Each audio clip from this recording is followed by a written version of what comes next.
Hello, it's Dr. Cindy again. I spoke in my last video about how the responses we have to our emotions is based on what we learned about feelings as children. Now, there's actually a lot of other information that gets hardwired into our brains and is carried forward into adulthood. Part of this early learning is figuring out what the rules of engagement are relative to other people. And these then form our views about ourselves and about others, getting programmed into our minds through the interactions and experiences that we have over time. So let's talk a bit about how learning occurs. As our brain observes and experiences the external environment, it creates files of information to help us develop an overall sense of the world around us. For example, we come to recognize that it's light out during the day and that it becomes dark at night. This isn't something we consciously learn or are directly taught, but something that our brain automatically perceives, records, and then comes to expect as it works to create a sense of order and predictability to our experiences.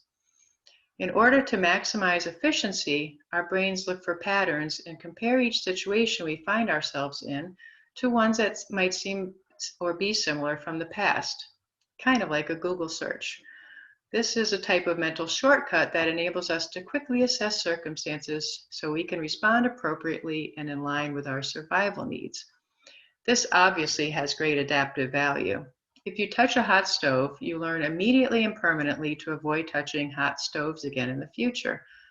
This generalizes to all stoves, which protects us much more successfully than if we had to relearn this lesson for each new stove that we encounter. So our brains are generalists. If a certain situation, person, or object has caused pain once, from that point forward, the assumption is that it and others like it might cause pain again. And when it comes to keeping us safe, the brain will always err on the side of caution and automatically assume that anything that resembles a previously painful situation or experience is also potentially painful and risky. And it will signal to us to avoid it if possible, or to be vigilant and on guard and ready to act if avoidance is not possible. Again, this is an instantaneous assessment that our brain conducts. If it detects something in the present that matches in some way what has been filed away as a hazard in the past, it initiates a fear response inside of us and warns us to proceed with caution. With simple cause and effect types of experiences, like the example of the stove, this is a fairly good mechanism for learning. But when it comes to more complex situations, our brain may make connections that are faulty and may come to conclusions that are inaccurate. For example, years ago, a friend of mine told me of a situation with her pre-adolescent daughter who was uncharacteristically moody and emotional and teary and just didn't seem to be herself. After some exploration and gentle coaxing, my friend learned that her daughter had been learning about HIV and AIDS in school. This in and of itself was not a problem, but it happened to coincide with my friend teaching her daughter at home about where babies come from. In its effort to synthesize all of this new information, the girl's brain put two and two together and came to the incorrect conclusion that because her parents had sex with each other, they were both going to get AIDS and die.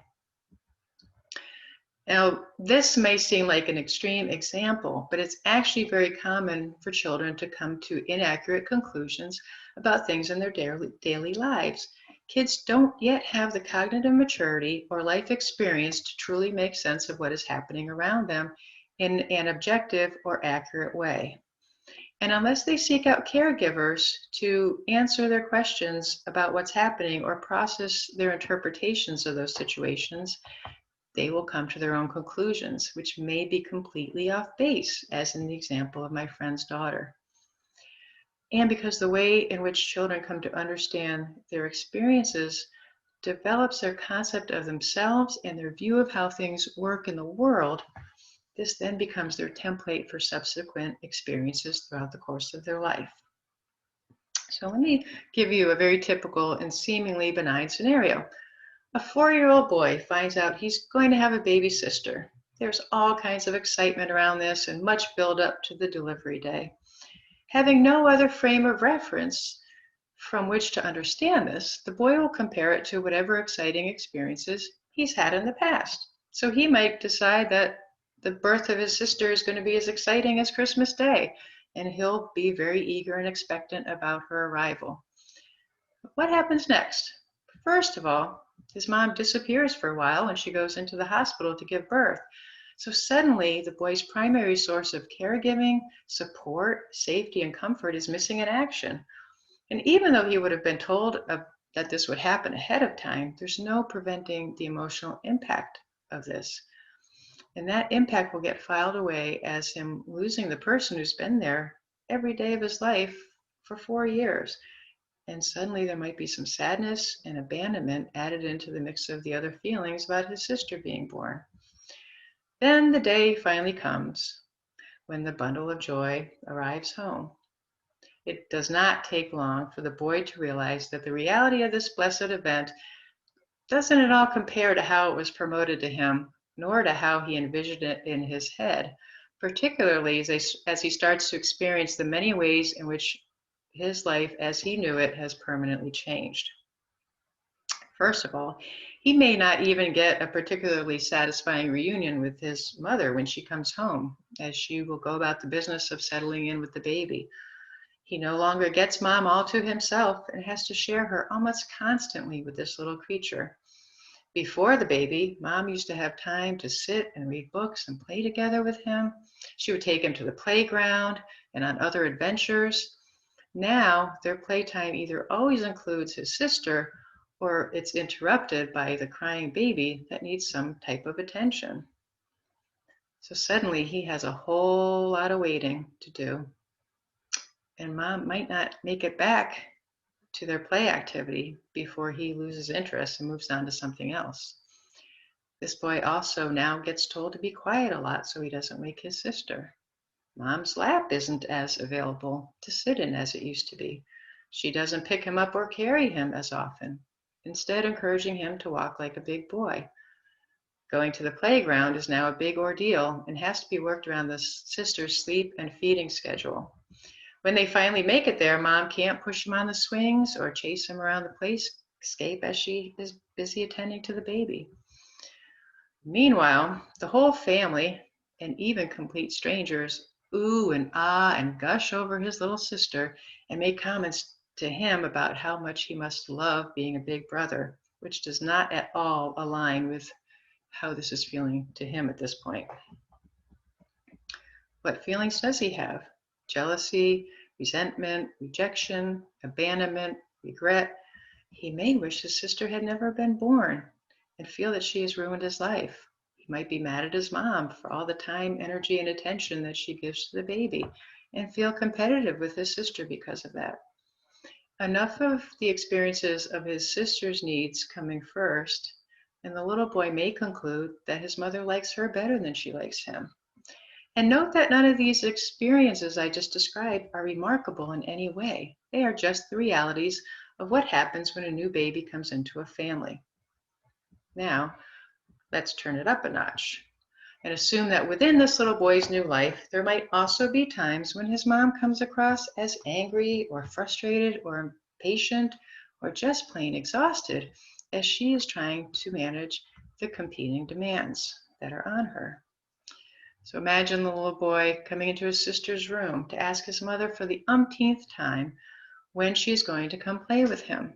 His harried mom is wrangling with the baby, trying to change her diaper, and the boy's insistent request adds to her feeling stressed and overwhelmed. So she responds with frustration to him, then turns back to the sister and starts talking sweetly to her, as people tend to do with babies. The boy feels the hurt of his mother's anger and frustration, and the added sting of seeing how nice she is to his sister. He might conclude from these types of encounters that not only does his mother like his sister better, but maybe also that she loves her and not him. So the thought of not being loved by a parent is terrifying to a child, and this little boy's brain will immediately register that as a painful situation that needs to be attended to. It will then get to work on the perceived problem of not being loved and will try to come up with a strategy to fix this problem. But note that this is not even an actual problem but a perceived problem created by the boy's mind. It is a faulty conclusion he has come to in his effort to try to make sense of this situation. And I would propose that it is impossible to solve a problem that isn't real. But he will try. And unfortunately, some of the solutions he'll come up with may reinforce his incorrect conclusion that his mother doesn't love him. He might, for example, start acting more babyish, figuring it works for his little sister, and that maybe if he's more like her, his mom will love him again. But instead of the sweet, loving response he's looking for, he gets a negative reaction, which again gets misinterpreted by him as his mom not loving him. After enough of these experiences not yielding a loving response, he might come to an additional inaccurate conclusion that he is unworthy and unlovable. The equation in his mind goes something like this. Sister acts babyish, and mom kisses and holds and rocks and loves her. I act babyish, and mom gets angry and scolds me and doesn't love me. Therefore, I must not be lovable. When acting babyish doesn't work for winning his mother's love back, the boy might go to the other extreme and become prematurely independent. He might make a point of trying to do things for himself and start playing alone more often and seeking out his mother less and less, hoping that mom will love him for being a big boy. Now, while this might reduce the risk of getting negative reactions from her, it could also reduce his opportunities for connecting to her. And that would again leave an imprint in his brain of not being loved and therefore the conclusion of being unlovable. Another solution he might come up with is to become super helpful. He'll run to pick up the baby's pacifier when it drops. He offers to go get a diaper when his mom needs to change the baby. He gives his toy car to his sister to play with. All of these behaviors will likely be praised and rewarded, giving the boy that loving response that he has been looking for. And this seems great, right? But this could easily lead him to the incorrect conclusion that his mother loves him because of what he does, and that he therefore has to be helpful in order to be loved. This makes sense from a child's perspective, but of course is not an accurate interpretation, especially because he never lost his mother's love in the first place. So from this boy's point of view, his mother's love is conditional.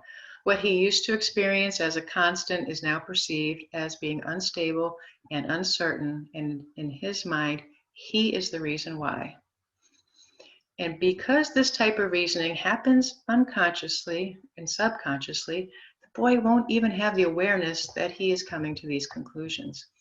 So unlike the girl who thought her parents were going to get AIDS, this boy won't be having conversations with his mother about how he is perceiving things in relation to himself and her and the baby. And because of this, mom won't have the opportunity to correct his misperceptions and inaccurate conclusions. This type of faulty learning happens because children are egocentric.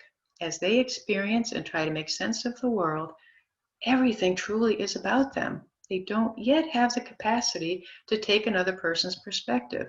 So in their mind, if someone is upset or something bad is happening, it must be their fault in some way. And mind you, this mother has done nothing wrong. There is nothing unusual or out of the ordinary about this little boy or his family. This boy is us, and his story is our story to one degree or another. We all had interactions and experiences as kids that caused us to feel uncertain and insecure about being loved and lovable, and that made us come to our own faulty conclusions about ourselves and others based on that. These experiences occur with parents, siblings, grandparents, teachers, peers, and become woven into a story about ourselves that serves as the template from which our brains process and interpret all subsequent experiences over the course of our lives with partners, friends, coworkers, bosses. So let's think about that for a moment. If I recommended a book to you and told you that the same thing happens over and over again from page to page and chapter to chapter all the way through to the end, Would you want to read it?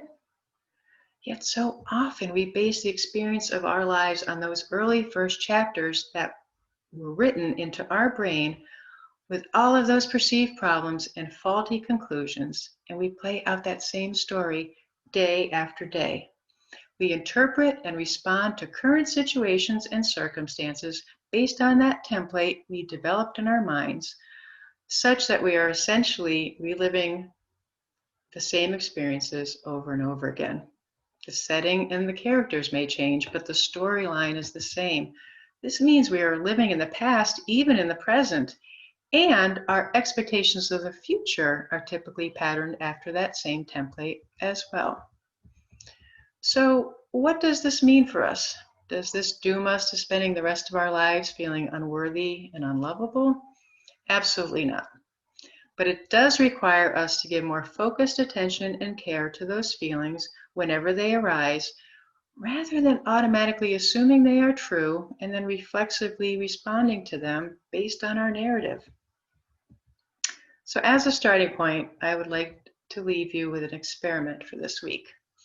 First, I would ask you to try to approach each day like it's a blank piece of paper with the potential for a new story to be written, rather than every day being a continuation of the story of your life so far. Then, as situations arise that cause a tough emotional reaction, I would like you to assume those feelings are coming from that old story you've created. So instead of focusing on what just happened and what someone else just did or said, I want you to tend to the hurt. If you are able to do this right there in that moment, that would be ideal. But if you need to wait until later in the day and come back to it, that's okay too. But the point is to provide comfort and care to the old feeling that has been activated by the recent situation. So in order to do so, you would close your eyes and place your hand on your heart and really try to connect to those feelings. Whatever they are, wherever they may be coming from, all feelings need empathy, compassion, and support. So sit with them, feel them, and then respond to them. Picture them as a small child coming to you in distress, looking for comfort and reassurance and confirmation that she or he is loved. Ask, where does it hurt? Really try to feel that. Feel that out. And tell that little boy or girl, I hear you. That really hurts. I'm so sorry. It's okay. I'm right here. You may want to wrap your arms around yourself as though you are hugging that child. And gently alternate squeezing one arm, then the other, back and forth as you repeat those soothing words. Let that young child know that she or he is loved. Then come back to your heart and inhale whatever lingering feelings are causing the pain and exhale them out of your body with your out breath. Once those painful emotions have subsided for you, breathe in love and peace and gratitude, drawing that into your heart and sending it throughout your body. Whenever you feel ready to come back to the present moment, take one last deep breath, and as you exhale, say, everything's okay, because it is. The end.